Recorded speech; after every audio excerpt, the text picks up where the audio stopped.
Hello friends, आप सभी का स्वागत है हमारे चैनल नॉलेज फॉरएवर में। आज है 18 अप्रैल 2022 और हम आज के सभी इम्पॉर्टेंट करंट अफेयर्स को इस वीडियो में डिस्कस करेंगे। हर क्वेश्चन में आने वाले इम्पॉर्टेंट पॉइंट्स पर भी डिटेल में बात होगी। इस वीडियो की पीडीएफ का लिंक और साथ में ऑडियो फाइल का लिंक आपको डिस्क्रिप्शन बॉक्स में मिल जाएगा। फ्रेंड्स, मेरा नाम है मोहित कुमार। आइए शुरू करते हैं आज की क्लास।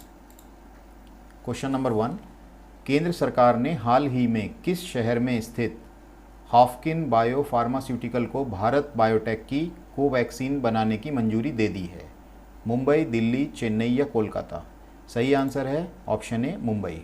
इंपॉर्टेंट पॉइंट्स, केंद्र सरकार ने हाल ही में मुंबई शहर में स्थित हाफकिन बायो फार्मास्यूटिकल को भारत बायोटेक की एंटी कोरोना वैक्सीन यानी कि कोवैक्सीन बनाने की मंजूरी दे दी है। वर्तमान में यह वैक्सीन हैदराबाद के बायोटेक में बनाई जा रही है। साथ ही सरकार ने देश के पूर्व और दक्षिणी इलाकों में स्टील परियोजना से ऑक्सीजन लेने की भी मंजूरी दे दी है।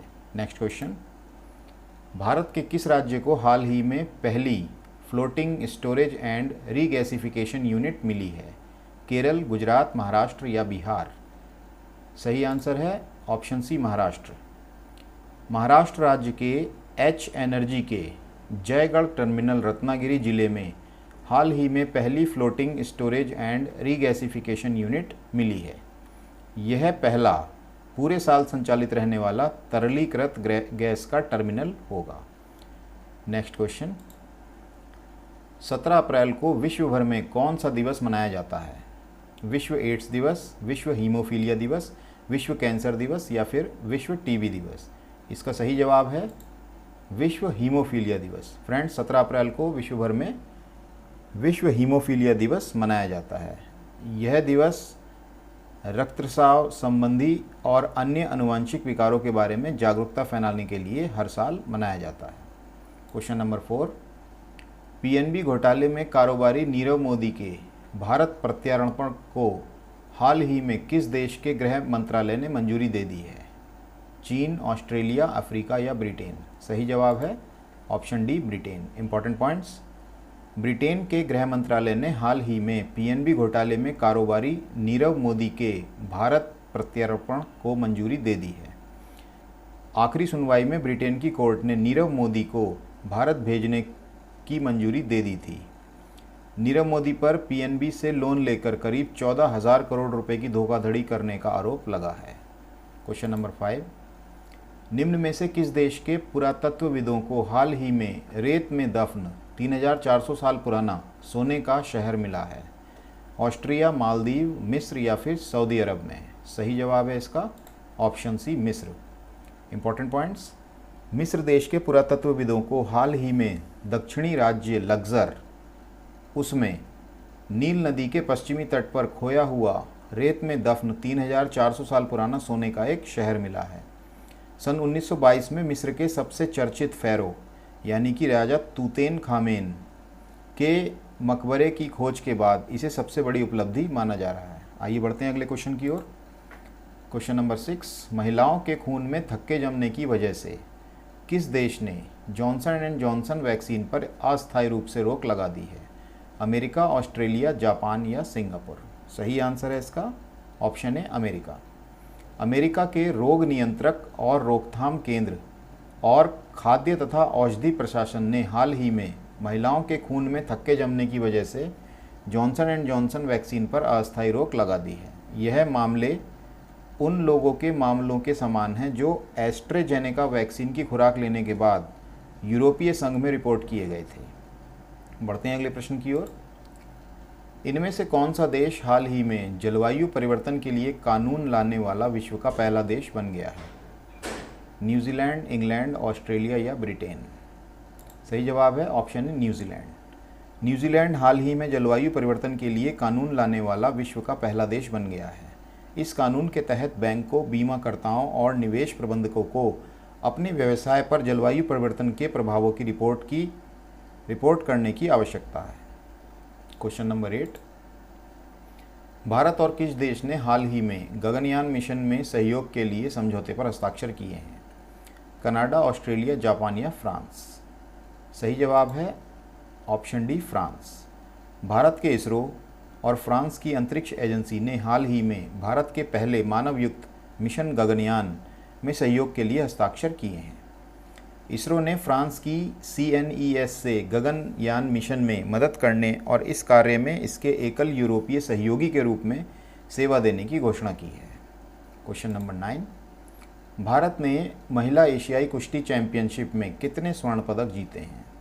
2, 1, 3 या 4 स्वर्ण पदक? सही जवाब है ऑप्शन बी, 1 स्वर्ण पदक। इस प्रतियोगिता में भारतीय महिलाओं ने कुल मिलाकर 3 पदक जीते हैं, जिसमें 1 स्वर्ण पदक और 2 कांस्य पदक शामिल हैं।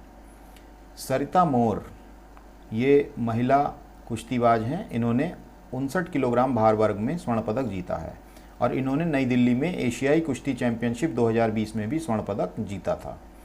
एशियाई कुश्ती चैंपियनशिप अलमाटी और कजाकिस्तान में आयोजित की जा रही है। इसका आयोजन एशियाई एसोसिएटेड कुश्ती समिति द्वारा किया जाता है। नेक्स्ट क्वेश्चन, भारतीय वायुसेना कमांडरों का सम्मेलन 2022 कहाँ आयोजित हुआ? दिल्ली में, पुलवामा में, अंबाला में या गंगटोक में? सही जवाब है ऑप्शन है दिल्ली। तो फ्रेंड्स, दिल्ली में भारतीय वायुसेना कमांडरों का सम्मेलन 2022 आयोजित हुआ है और इस सम्मेलन की जो थीम थी वो थी रीओरिएंटिंग फॉर द फ्यूचर। यह 3 दिवसीय सम्मेलन भारतीय वायुसेना की सामरिक क्षमताओं को बढ़ाने के लिए आयोजित किया गया था। इस सम्मेलन को चीफ ऑफ डिफेंस स्टाफ यानी कि CDS, नौसेना प्रमुख CNS और सेना प्रमुख COAS ने संबोधित किया। भारतीय वायुसेना की स्थापना 8 अक्टूबर को हुई थी और भारत के जो राष्ट्रपति होते हैं वो वायुसेना के सर्वोच्च कमांडर होते हैं। वर्तमान में भारतीय वायुसेना के प्रमुख जो हैं वो हैं राकेश कुमार सिंह भदौरिया। क्वेश्चन नंबर 11, भारत सरकार ने हाल ही में किस राज्य में रोपेक्स जेटी परियोजना को मंजूरी दे दी है? मिजोरम, तमिलनाडु, ओडिशा या गुजरात? सही उत्तर है ऑप्शन सी, ओडिशा। भारत सरकार ने ओडिशा में धामरा नदी पर 110 करोड़ रुपए की रोपेक्स जेटी परियोजना को मंजूरी दे दी है। यह भद्रक जिले के कनीनली और केंद्रपाड़ा जिले के तलचुआ को जोड़ेगा। यह क्षेत्र में वाणिज्यिक और व्यावसायिक गतिविधियों को बढ़ाएगा और लोगों की सामाजिक आर्थिक स्थिति को बेहतर करेगा। ओडिशा के बारे में देख लेते हैं। ओडिशा भारत के पूर्व में बंगाल की खाड़ी पर स्थित एक राज्य है। यह अपनी आदिवासी संस्कृति और कई प्राचीन हिंदू मंदिरों के लिए जाना जाता है। ओडिशा के वर्तमान मुख्यमंत्री नवीन पटनायक जी और राज्यपाल गणेशी लाल हैं। क्वेश्चन नंबर 12, हाल ही में रंजीत सिन्हा का निधन हो गया। वह कौन थे? इसरो के निदेशक, पुलिस महानिदेशक, CBI के निदेशक या RBI के निदेशक? सही जवाब है ये CBI के निदेशक थे। रंजीत सिन्हा का 68 वर्ष की आयु में निधन हो गया है। उन्हें 2012 में CBI के प्रमुख के रूप में नियुक्त किया गया था और इन्होंने राज्य और केंद्र सरकार के विभिन्न पदों पर भी काम किया था। रंजीत सिन्हा जी ने रेलवे सुरक्षा बल यानी कि RPF और भारत तिब्बत सीमा पुलिस ITBP का भी नेतृत्व किया था। CBI यानी कि केंद्रीय जांच ब्यूरो की बात करते हैं तो ये भारत की एक जांच एजेंसी है। यह एजेंसी कार्मिक, लोक शिकायत और पेंशन मंत्रालय के अधिकार क्षेत्र में आती है और CBI के वर्तमान निदेशक हैं प्रवीण सिन्हा।